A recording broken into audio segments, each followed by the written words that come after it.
रूसी बदिए तू रूसी बदिए।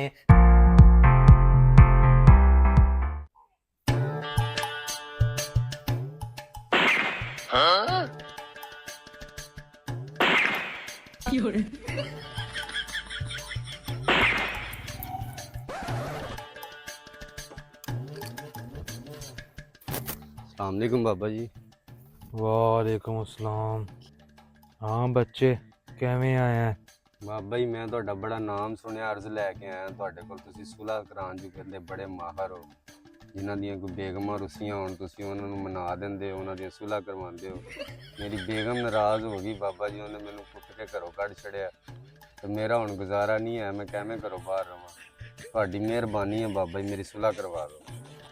कोई मसला नहीं बच्चा, बड़ियां बड़ियां सुलह करवा छड़ियां ने, तेरा ते मसला ही कोई नहीं बच्चा।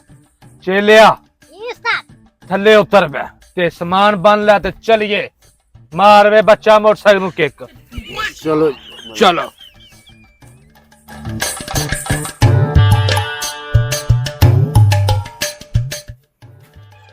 ਆ ਜਾਓ ਬਾਬਾ ਜੀ, ਆ ਜਾਓ ਆ ਜਾਓ ਬੱਚਾ, ਕਿਵੇਂ ਆ?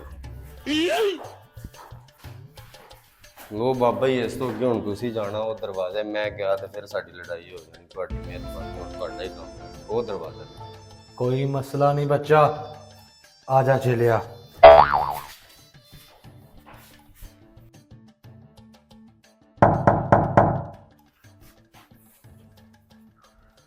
जी कौन? अस्सलाम वालेकुम। वालेकुम अस्सलाम। जी चेलिया, पोजीशन। रूसी बदिए तू रूसी बदिए, तेरे बंदे ने भेजिया सानू सुलह करान नू। तेरा बंदा कहंदा मेरी जान है तू, रूसी बदिए तू रूसी बदिए। आजो आजो अंदर आजो। आजो आजो रूसी बदिए तू रूसी बदिए। ओ मारने डर गई।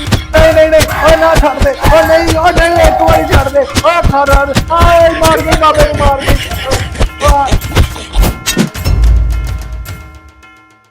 क्यों